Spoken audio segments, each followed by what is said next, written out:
Stop believing that choosing yourself is selfish. It never was. What you've been calling kindness is often just a slow form of self-betrayal. Women are taught to be everything for everyone else. The listener, the fixer, the one who bends without breaking. But no one tells you what happens when you bend for too long. You don't become stronger. You become invisible. Look at your life closely. How many decisions were truly yours? How many times did you say yes when your entire body was screaming no? That exhaustion you feel every morning, it's not from doing too much. It's from living a life that isn't yours. And here's the part no one wants to admit. The longer you delay choosing yourself, the more your identity begins to decay. Not loudly, but quietly, like something rotting beneath the surface. If you keep waiting for permission, you won't just lose time.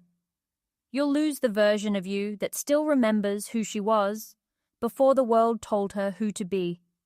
This isn't a comforting message. It's a confrontation.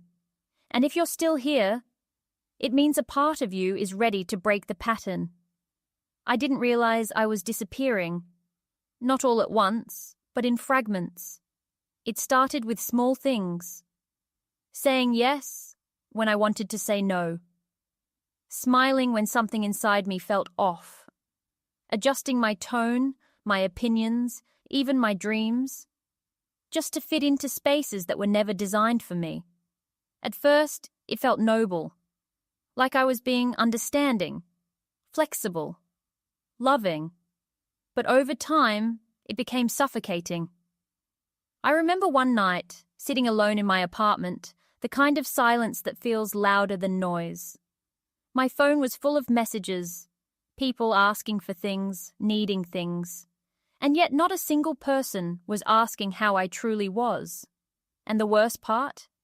I didn't even know how to answer that question anymore. Because somewhere along the way, I had traded my identity for approval. I had built a life that looked stable from the outside, but inside it felt hollow. Like a house with beautiful walls and no foundation. That was the moment it hit me. Not loudly, not dramatically, just a quiet, terrifying realization. If I keep living like this, there will be nothing left of me. And here's the brutal truth I had to face. No one forced me into that life. I did. Not because I was weak, but because I was conditioned. Conditioned to believe that my value came from how much I could give. Conditioned to think that being chosen by others mattered more than choosing myself. Conditioned to fear that if I stopped, I would be abandoned. But that belief was the real trap. Because the more I gave without boundaries, the less I was respected. The more I silenced myself, the less I was seen. The more I abandoned myself, the easier it became for others to do the same. And that's when I encountered a truth that changed everything. We don't suffer because of what others do to us. We suffer because we keep handing over the authority of our lives to people who were never meant to carry it. That was my breaking point, and also my turning point. Because for the first time, I stopped asking, why are they treating me this way? And started asking, why have I been allowing it? That question was uncomfortable. It stripped away every excuse, every story I had been hiding behind. But it also gave me something I hadn't felt in a long time. Control. That's when I began to understand what self-mastery really means. It's not about controlling other people. It's not about forcing outcomes. It's about reclaiming your internal authority. It's about realizing that your worth was never meant to be negotiated in the first place. I started small, saying no without over-explaining, taking space without feeling guilty, listening to that quiet voice inside me instead of drowning it out. And at first it felt wrong, almost like I was doing something bad. That's the part no one prepares you for. When you begin to choose yourself, your old identity fights back. It whispers that you're selfish, that you're changing too much, that you're going to lose people. And maybe you will. But here's what I discovered. You don't lose people when you choose yourself. You lose the versions of relationships that required you to disappear. And as painful as that is, it's also freeing. Because in that space, something new begins to grow. Not a louder version of you, not a more perfect version of you, but a more honest one. A version that doesn't need to perform to be accepted. A version that understands her boundaries are not walls, but filters. A version that no longer begs to be chosen, because she already chose herself. And once that shift happens, everything else starts to rearrange. Not because you forced it, but because it no longer aligns with who you're becoming.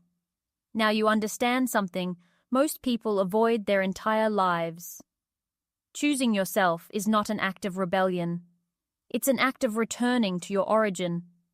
So here's your way out. Not a theory, not a fantasy, but a decision. First, stop romanticizing your self-sacrifice. Call it what it is, a pattern of self-betrayal. You cannot build a meaningful life on the ruins of your own neglect. Second, establish boundaries without apology. Say no. Step back. Withdraw your energy from anything that demands your silence in exchange for acceptance. Your boundaries are not barriers. They are declarations of self-respect. Third, redefine your worth. You are not valuable because someone chose you. You are valuable because you exist, fully, independently, without needing validation as proof. And here's the shift you need to hold on to. When you choose yourself, you don't control what stays and what leaves. You simply stop holding on to what was never meant for you. So stand up, not to prove anything, but to reclaim everything. Because the moment you choose yourself is the moment you stop living as a reaction and start living as the one who decides. If you're ready for that kind of power, leave one sentence below. I choose myself, not for the world to see, but so you can finally hear it from your own voice.